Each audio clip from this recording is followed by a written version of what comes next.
This week, 48 Hours is investigating two cold case murders near a popular Colorado ski resort. Two young women were both killed on the very same night back in 1982, just outside of Breckenridge. Now, in her first investigation for 48 Hours, CBS News correspondent Natalie Morales reports on the surprising developments that led investigators to the killer. On the night of January 6, 1982, an airline passenger flying above this mountain pass outside of Breckenridge, Colorado, noticed a series of flashing lights coming from below that looked like an SOS, a call for help. It came from the driver of a truck stranded in a raging snowstorm. His rear end sunk in the snow, so his headlights were pointing up. Dave Montoya, a local fire chief at the time, went to the location after the pilot radioed down the coordinates. So I said, let me go check it out. Or what were you thinking as you're driving? I'm thinking, who does that? I thought it was a tourist. I thought, that crazy tourist. He got up here, now he's going to ask us all to save him. What Montoya didn't know then was that he was about to rescue a man who had just murdered these two young women, Bobby Jo Oberholzer and Annette Schnee. It would take investigators nearly 40 years to make that connection. We mused about whether or not we were going to die before we solved this case. Back in January 1982, all investigators knew was that Annette Schnee was last seen around 4:45 in the afternoon. Bobby Jo disappeared hours later, says then Colorado Bureau of Investigation agent Jim Hardkey.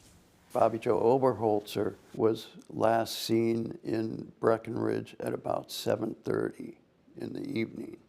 The following morning, Bobby Jo's body was found. A bloody glove lay in the snow near her belongings. Annette's remains were discovered 6 months later, about 10 miles away. But in a strange twist, it would be these orange booty socks that linked the cases. One of the socks was found on Annette Schnee's left foot, and the other was recovered near Bobby Jo Oberholzer's body. This is amazing. This ties the cases together. But it wasn't until nearly 4 decades after Dave Montoya saved that stranded motorist that DNA revealed the identity of the killer as Alan Lee Phillips. Everything catches up, but you don't get away with anything forever. CBS News correspondent Natalie Morales joins us now. Thanks for being here. What stood out to you about this? I mean, the whole case was just so intriguing. All these crazy twists and turns, from the killer being saved on the very night that he committed these horrific murders to this 40-year-old cold case that was finally solved. Thank goodness to the intrepidness and the hard work of these determined detectives who were on the case, many of them from the very beginning to now. But we saw Detective Sergeant Wendy Kipple, who spent the last 12, 15 years of her career just trying to solve this case, but it was DNA ultimately that cracked the case with all the new technology that exists. Running the DNA through the genetic genealogy databases was what really allowed them to get the right guy. It's amazing to see how the advances in technology, right, have changed the way in which these cases are approached. But you can't get answers on everything. I mean, given how old this case, where would investigators begin to look for a potential motive here? You know, I think trying to figure out why somebody commits a horrific act like this is very difficult to even understand, but it's interesting. With Alan Lee Phillips, who is the killer in this case, he's been convicted.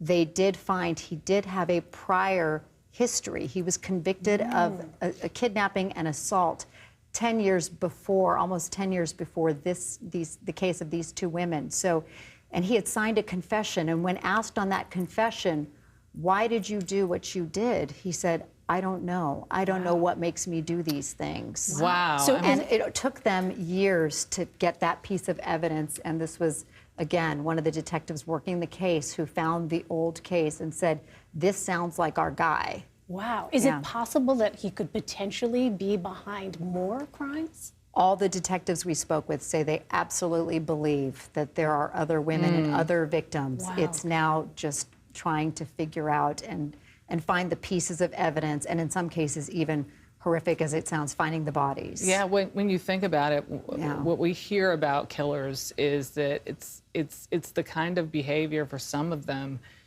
if there's no motive, that it's in there. It seems to be sociopathic. Exactly. Yes. Yes, and you know, so many families out there, sorry to cut you off, are still without answers. Oh, right? yeah. And that's what I loved about being able to tell this story, is that I think this does give hope to any of, you know, families out there who have lost, you know, that have victims of their own. This is a story of hope too, because finally there's a conclusion and there are answers. 40 but it years took later. years. Right. And but they got answers. So we know who the killer is. We know how he did it. Why should we watch Saturday night? Because there's so much good storytelling. Come on, There's a Michelle. lot more, though. There's a lot more to it, and it's all the layers, but it's also all the what ifs and how close they were. And the fact that the killer was living right there all along and Yes. never really left town. I mean, all of that. It goes without saying that he was still a needle in the haystack. The entire time they were looking for him, he was right there in plain beginning sight. with the passenger looking down and seeing the Right. distress signal. Yes. It's the narrative, It's Natalie. the narrative and Natalie's the tenacity narrative. together. Yeah, and the tenacity of those investigators. Oh, right? absolutely. And that's Absolutely. really it. And it's for the victims' families. It's being able to know that they finally have this answer. Yeah. All right, Yeah. Natalie Morales. Thank you for so, this. Thank you. Yes, thank you so much. And you can stream Last Seen in Breckenridge on 48 Hours tomorrow night at 10 p.m. Eastern Time on CBS News and on Paramount Plus.